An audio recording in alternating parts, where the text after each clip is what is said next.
Hi hello welcome back to my channel. അപ്പം നമ്മളിന്ന് ഒരു ഹെയർ കെയർ വീഡിയോയാണ് നോക്കുന്നത്. മറ്റൊന്നല്ല, നമ്മളൊരു കെരാറ്റിൻ ട്രീറ്റ്മെൻറ്റാണ് ഇന്ന് നോക്കുന്നത്. അപ്പം നമ്മുടെ മുടി ഭയങ്കര ഒതുക്കമില്ലാത്ത ഭയങ്കര റഫായിട്ട് കിടക്കുന്ന, അല്ലെങ്കിൽ ഒട്ടും ഭംഗിയില്ലാതെ കിടക്കുന്ന മുടി വളരെ സ്മൂത്ത് ആൻഡ് സിൽക്കി ആയിട്ട് വളരെ ഭംഗിയുള്ളതാക്കി മാറ്റാൻ വേണ്ടിയുള്ളൊരു കെരാറ്റിൻ വീട്ടിൽ തന്നെ ചെയ്യാൻ പറ്റുന്നതാണ്. അപ്പോൾ അധികം ഇൻഗ്രീഡിയൻസ് ഒന്നും വേണ്ട, നമുക്ക് വീഡിയോയിലോട്ട് പോകാം. അപ്പോൾ ചാനൽ സബ്സ്ക്രൈബ് ചെയ്തിട്ടില്ലെങ്കിൽ ഒന്ന് സബ്സ്ക്രൈബ് ചെയ്യുക, കാരണം ഞാനിടുന്ന ഹെയർ കെയർ വീഡിയോ ഒക്കെ നിങ്ങൾക്ക് ലഭിക്കുന്നതായിരിക്കും. ആദ്യം തന്നെ നമ്മുടെ ഒരു മിക്സിയുടെ ജാറിലേക്ക് നമുക്ക് അലോവേറ ജെൽ ഇട്ട് കൊടുക്കാം. ഞാനിവിടെ ഫ്രഷ് അലോവേറയാണ് എടുത്തിരിക്കുന്നത്. അപ്പോൾ ഫ്രഷ് എടുക്കാൻ ഉള്ളവരാണെങ്കിൽ ഫ്രഷ് തന്നെ എടുക്കുക. പിന്നെ നമുക്ക് ഒരു എഗ്ഗ് ചേർത്ത് കൊടുക്കാം, ഒരു മുട്ട ചേർത്ത് കൊടുക്കാം. അതുപോലെ തന്നെ നല്ല പഴുത്ത ഒരു പഴം, ഏത്തപ്പഴമാണ് എടുത്തിട്ടുള്ളത്. അപ്പോൾ ആ പഴം നമ്മൾ ചേർത്ത് കൊടുത്തിട്ടുണ്ട്. ഇനി നമുക്ക് ഇതെല്ലാം കൂടെ നന്നായിട്ടൊന്ന് അരച്ചു കൊണ്ടുവരാം.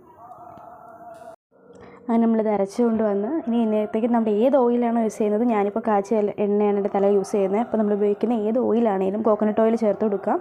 ഏതാണെങ്കിലും നമ്മൾ ഈ അരച്ചു വെച്ച പാക്കിനകത്തേക്ക് ജസ്റ്റ് ഒന്ന് ഒഴിച്ചു കൊടുത്ത് മിക്സ് ചെയ്തെടുക്കാം.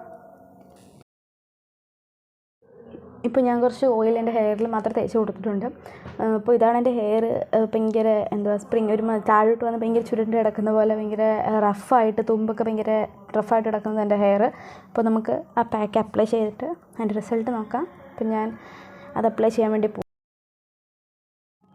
ഇങ്ങനെ നമ്മൾ മുടിയുടെ മുകളിലാണ് തേച്ച് കൊടുക്കണം. അതിനുശേഷം ഇങ്ങനെ നമ്മൾ മുടി ചെറിയ ചെറിയ സെക്ഷനായിട്ട് തിരിച്ചതിന് ശേഷം ഇങ്ങനെ അത് തേക്കുന്നതോടൊപ്പം തന്നെ മുടി ഇങ്ങനെ വലിച്ച് നീട്ടി പിടിച്ചിട്ട് തേക്കാനായിട്ട് ശ്രമിക്കുക.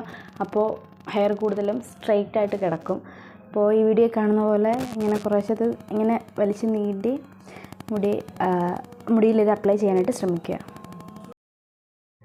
അതുപോലെ തന്നെ ഈ മുടിയുടെ തുമ്പത്ത് നല്ലപോലെ അപ്ലൈ ചെയ്ത് കൊടുക്കാനായിട്ട് ശ്രമിക്കുക. കാരണം മുടിയുടെ തുമ്പ് ഭയങ്കര പൊട്ടിപ്പോയിട്ട് അല്ലെങ്കിൽ ഭയങ്കര ഒരു റഫായിട്ട് ഭയങ്കര പറവറപ്പായിട്ടിരിക്കുന്ന ഹെയർ ആണെങ്കിൽ പ്രത്യേകിച്ച് തുമ്പത്ത് നല്ല രീതിയിൽ അപ്ലൈ ചെയ്ത് നല്ലപോലെ ഇങ്ങനെ വലിച്ചു നീട്ടി തേക്കാനായിട്ട് ശ്രമിക്കുക. അത് നല്ല റിസൾട്ട് തരുന്നതായിരിക്കും. അപ്പോൾ ഞാൻ അങ്ങനെയൊക്കെ തേച്ച് കൊടുത്തിട്ടുണ്ട്. ഇതിനിപ്പോൾ നമ്മൾ അപ്ലൈ ചെയ്തതിന് ശേഷം ഇടയ്ക്കിടയ്ക്ക് ഇങ്ങനെ നല്ല സ്ട്രെയിറ്റ് ആക്കി ഇങ്ങനെ വലിച്ച് നീട്ടി ഇടയ്ക്കിടയ്ക്ക് ഇങ്ങനെ സ്ട്രെയിറ്റ് ആക്കിക്കൊണ്ടിരിക്കുക. അതിനുശേഷം ഒരു അങ്ങേയറ്റം ഒരു 30 മിനിറ്റ് ശേഷം നമുക്കിത് വാഷ് ചെയ്ത് കളയാവുന്നതാണ്. അപ്പോൾ നമുക്കിനി വാഷ് ചെയ്തിട്ട് റിസൾട്ട് കാണാം. അപ്പോൾ നമ്മുടെ കഴുകി കളഞ്ഞിട്ടതിന് ശേഷമുള്ള വീഡിയോ ആണ്. സൂപ്പർ റിസൾട്ടാണ്. മുടി ഭയങ്കര ഷൈനി ആയിട്ട് സിൽക്കി ആയിട്ട് സ്ട്രെയിറ്റ് ആയിട്ട് കിടക്കുന്നുണ്ട്. കാണുമ്പോൾ തന്നെ അറിയാം.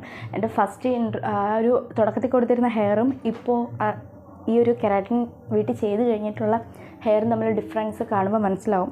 കണ്ട് ഭയങ്കര സ്മൂത്തായിട്ട് ഭയങ്കര സ്ട്രെയിറ്റ് ആയിട്ട് എന്നാൽ അത്യാവശ്യം നല്ല സിൽക്കി ആയിട്ട് കിടക്കുന്നുണ്ട്. അപ്പോൾ ഇന്നത്തെ വീഡിയോ ഇത്രയേ ഉള്ളൂ. വീട്ടിൽ തന്നെ വളരെ കുറഞ്ഞ ഐറ്റംസ് വെച്ചിട്ട് ഒരു കെരാറ്റിൻ ട്രീറ്റ്മെൻറ്റ് ചെയ്യുന്ന പോലെ ഹെയർ സ്മൂത്തി ആൻഡ് സിൽക്കി ആയിട്ടുള്ള വീഡിയോ ആണ്. അപ്പോൾ എല്ലാവർക്കും ബൈ.